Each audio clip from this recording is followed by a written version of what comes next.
नमस्कार मित्रांनो, अशोक मामा या मालिकेच्या आजच्या भागात आपल्याला असं पाहायला मिळतं, की अशोक मामा हे बाहेर चाललेले असतात. अनिश त्यांना अडवतच म्हणतो, "बाबा काय हो, न सांगता कुठे चाललायत?" अशोक मामा म्हणतात, "अरे जरा ईश्वरकडे जाऊन येतो. मी म्हटलं होतं ना मागे, की मी घरामध्ये पेस्ट कंट्रोल केलं होतं. तेव्हा मी 2 दिवस ईश्वरकडे जाऊन राहिलो होतो. बघतो जाऊन चुकून त्याच्याकडे विसरलोय का ती फाईल." अनिश म्हणतो, की "बरं ठीक आहे, चला मी पण येतो." अशोक मामा म्हणतात, की "नको, नको, तू नको. मलाच ते शोधून काढावं लागणार आहे. कसं आहे 2 एफ-डीचा प्रश्न आहे रे. पैसे मिळाले पाहिजेत. बरेचसे प्रश्न सुटतील." अनिश म्हणतो, "बाबा तुम्ही टेन्शन नका घेऊ.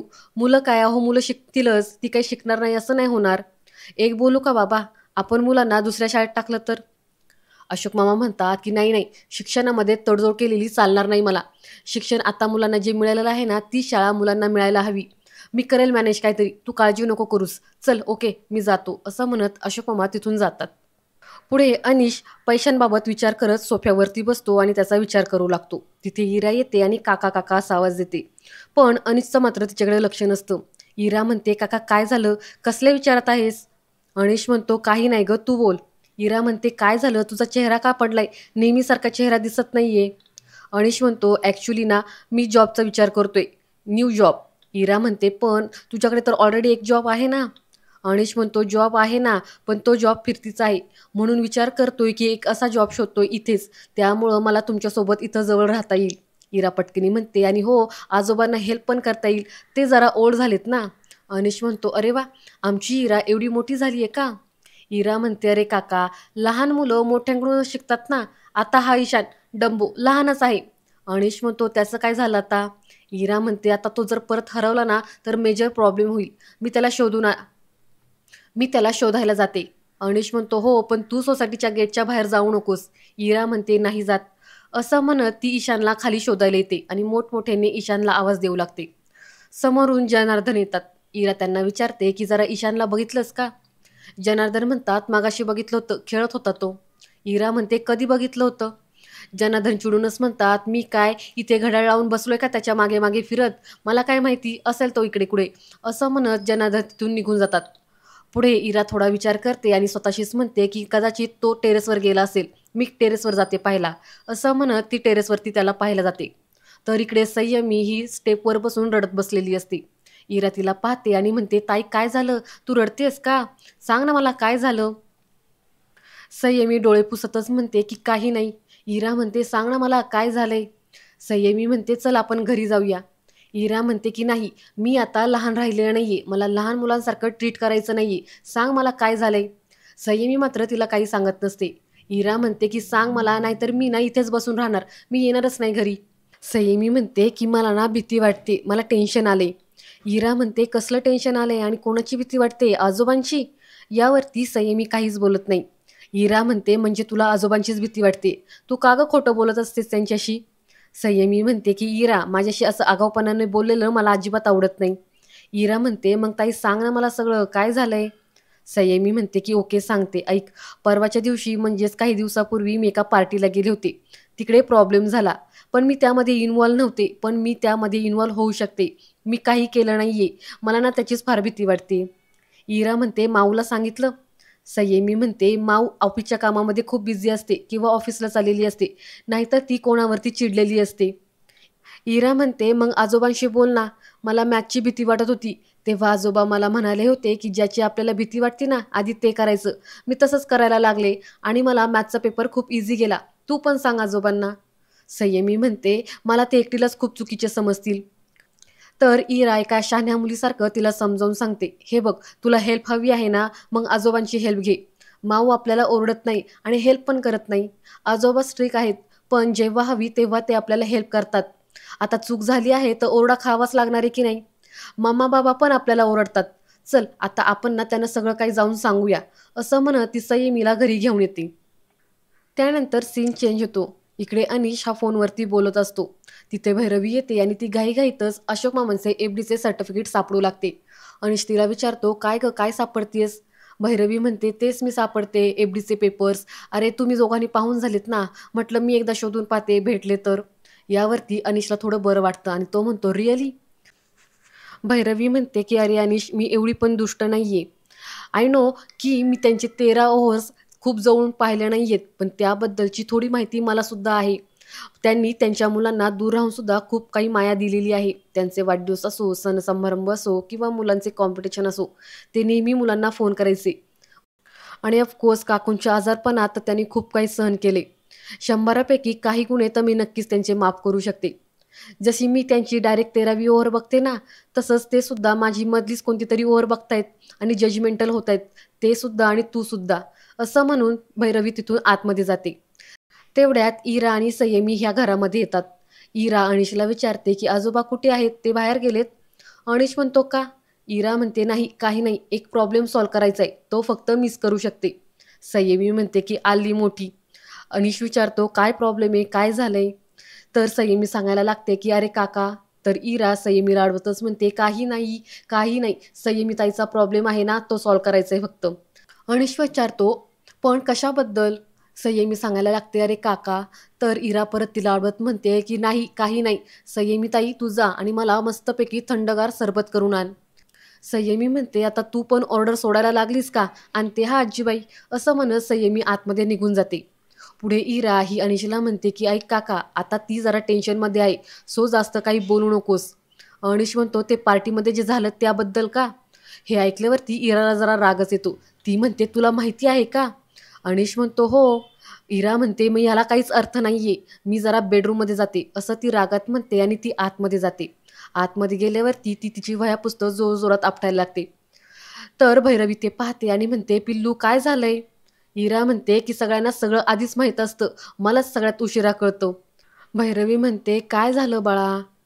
तर इरा म्हणते आता ईशान कुठे गेलाय हे सगळ्यांना माहीत आहे, फक्त मलाच माहीत नाहीये. भैरवी म्हणते का? मलाही नाही माहिती, गेला असेल तो बाहेर, येईल तो. इरा म्हणते आजोबा असते ना तर ते त्याला धावत शोधायला गेले असते. यावरती भैरवी पण चिडते आणि ती रागातच म्हणते सारखं सारखं मला त्यांच्याबरोबर कनेक्ट नका करू. मी दिवसभर इथे ऑफिसचं काम करते, ते करतात का? लाखो रुपये पगार मी कमावते, ते कमावतात का? घरातली कामं, बाहेरची कामं, तुमच्या शाळेचं सगळं मॅनेज करणं हे मी करते, ते करतात का? आणि किती काही केलं ना तरीसुद्धा अनिशसाठी ते सॉलिड आणि मी मूर्ख. काय करू मी? यावरती इरा म्हणते खरंच काका तुला असं बोला? भैरवी तिला सांगायचा प्रयत्न करते की नाही असं काही नाही. पण इरा मात्र तिचं काही न ऐकता मोठमोठ्याने अनिशला आवाज देते आणि म्हणते काका काका. अनिश आतमध्ये येतो. इरा म्हणते काका तू मावशीसोबत भांडलास का? तू आजोबांशी माऊला कम्पेअर करत होतास का? बोल ना माऊ, तू काय सांगत होतीस ते? यावरती भैरवी काहीच बोलत नाही. इरा म्हणते जर तुम्हाला प्रायव्हसी हवी असेल ना तर तुम्ही ते सॉर्ट करून घ्या, तोपर्यंत मी सरबत पिऊन येते ओके. असं म्हणून ती तिथून जाते. पुढे अनिश हा रागातच भैरवीला म्हणतो काय सांगितलंस तू तिला? भैरवी म्हणते ओके सॉरी, चुकलं माझं. अनिश थोडंसं हसतच तिला म्हणतो इट्स ओके. असं म्हणत अनिश तिथून निघून जातो. त्यानंतर पुढे इरा एका नोटबुकवरती स्टोरी लिहित असते. अनिश तिथं येतो आणि तिला विचारतो काय करतेस इरा?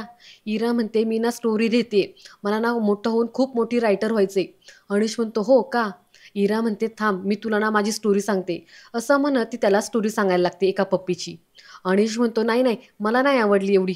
इरा म्हणते थांब रे पुढचं ऐक. ती असं म्हणत पुढं त्याला ती स्टोरी सांगायला लागते. अनिश म्हणतो नाही मला नाही आवडली, खूप बोरिंग आहे. इरा म्हणते काका मी एवढ्या मेहनतीने ती स्टोरी लिहिलेली आहे आणि तू म्हणतोयस चांगली नाहीये. मी काय अजून मोठी रायटर झालेला नाहीये, मी अजून छोटीच रायटर आहे. असं बोलतात का कोणी मुलांशी?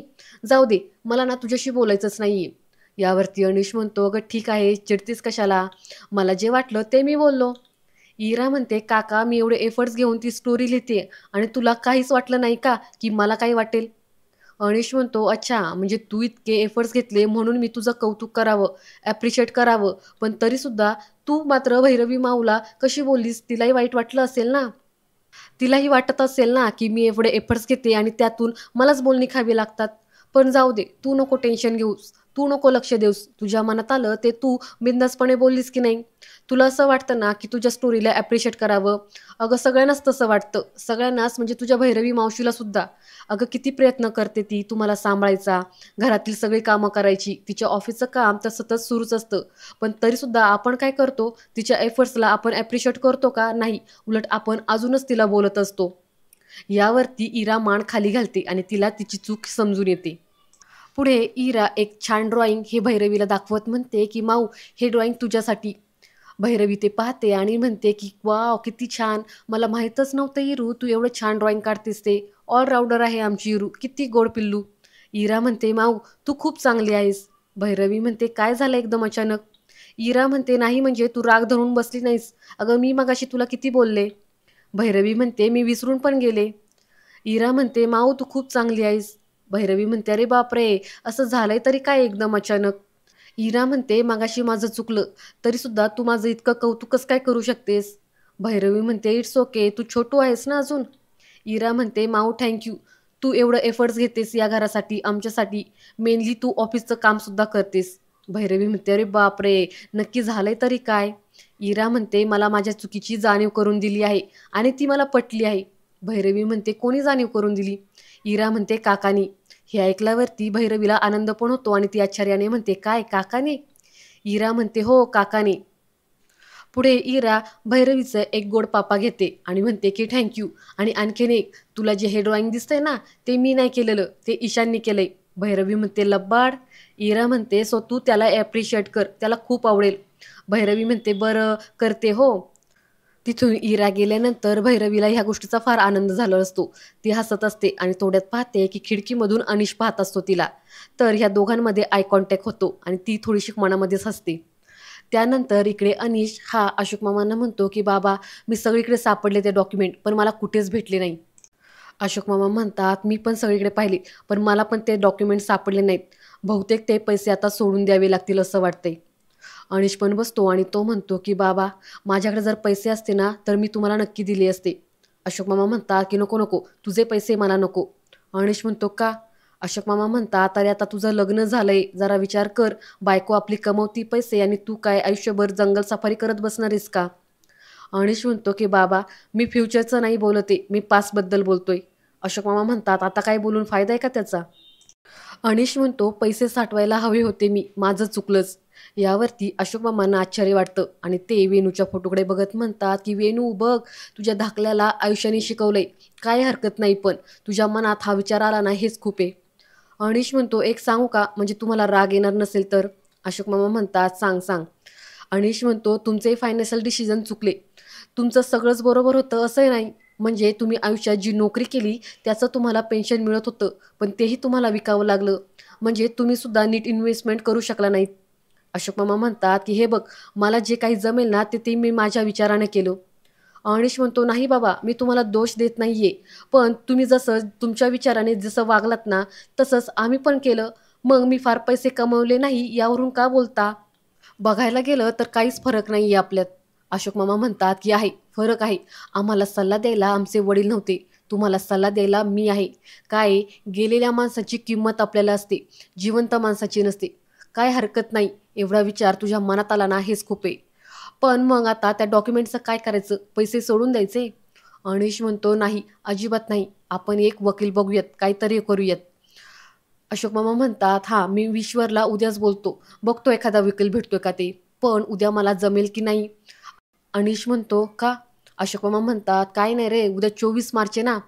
काय नाही काय नाही असं म्हणत ते तिथून उठतात आणि निघून जातात.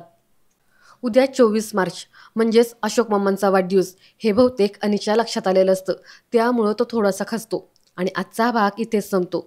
मित्रांनो उद्या 24 मार्च रोजी अशोक मामा आणि पिंगा ग पोरी पिंगा या दोन्ही मालिकेंचा महासंगम एपिसोड 2 तासाचा दाखवला जाणार आहे. तुम्ही पण जर या महा एपिसोडसाठी उत्सुक असाल तर आपल्या या चॅनलला सबस्क्राईब करा. मी या आपल्या चॅनलवरती या एपिसोडचा थोडक्यात रिव्ह्यू देणार आहे. हा व्हिडिओ आवडल्यास लाईक करा. धन्यवाद.